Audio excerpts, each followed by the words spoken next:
If your dog gets more hyper, destructive, or won't settle at night, it's not a behavior problem. They're actually telling you something really important about what's happening in their body all day long.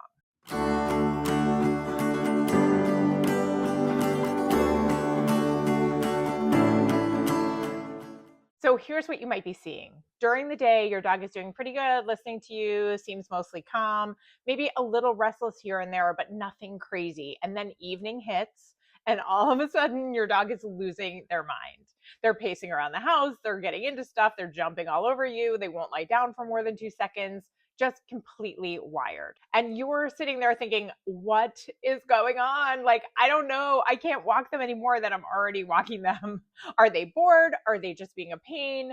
But here's what's really happening. And honestly, once I explain this, you're going to have so many aha moments about your dog. So let's jump right in. Your dog's behavior is getting worse at night because their stress hormones have been building up all day long. And by the time evening rolls around, they literally can't control themselves anymore. Their nervous system is totally overwhelmed. So let me break down what's happening. Your dog has this stress hormone called cortisol. We have it too, so you might have heard of it. Throughout the day, every time something stresses them out, boom, their cortisol spikes. The doorbell rings, their cortisol spikes. Somebody walks past the window and they get another spike. There's a loud noise, you leave the room, the washing machine turns on, whatever.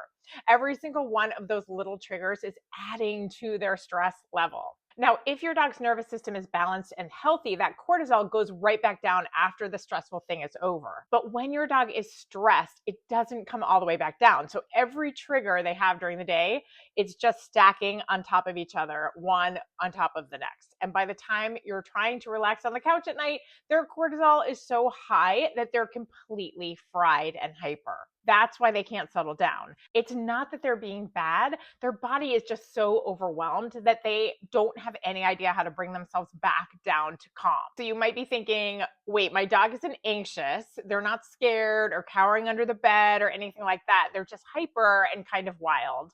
So here's the thing. Stress doesn't always look like what we think anxiety looks like. A lot of the time, stress actually shows up as hyperactivity, restlessness, getting into stuff, not listening to you, like all those things we think of just as like bad behavior problems are actually your dog's nervous system being stuck in fight or flight mode. And that nighttime craziness, that's basically your dog's body screaming, hey, I've been stressed out all day. I literally cannot calm down on my own. If your dog is going through this cortisol buildup thing every single day, they're living in chronic stress. And that's not just a behavior issue, it's a health issue. Chronic stress actually breaks down their immune system. It causes digestive problems, it creates behavioral issues. All those things will just keep getting worse as they live longer in this stress, and it will shorten their life in the end. So this isn't just annoying nighttime behavior that you have to put up with. It's something that you really need to pay attention to. This is your dog waving a giant red flag saying something's not right. But here is the really good news. When you address this stuff the right way, you're going to see changes really fast. I'm talking like within days sometimes, because once you start bringing down their baseline stress and teaching their nervous system how to actually regulate, everything shifts pretty quickly. Your dog will start settling at night, the pacing and the destruction stops. They'll actually be able to just chill instead of being wound up all the time. And it happens because you're fixing the actual root cause instead of just training the behavior away. So here's what a lot of people mess up. They think, oh, okay, my dog just has too much energy. I need to run them harder. So they start taking their dogs on longer runs, more intense play sessions, trying to tire them out.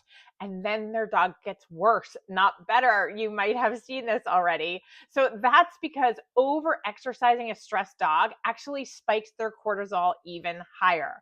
You're not fixing the stress cycle, you're actually making it worse. So in my next video, I'm breaking down the number one mistake that's actually making your dog's stress worse.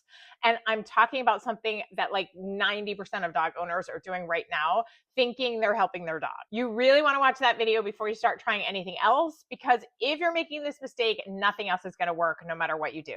So click on the link in the description or hit the card in the upper corner and you'll be able to watch the video right now. It's called The Number One Mistake That Sabotages Natural Calming. And honestly, this is probably the most important video in this whole series that I'm creating about calming your dog. All right, I'll see you over there.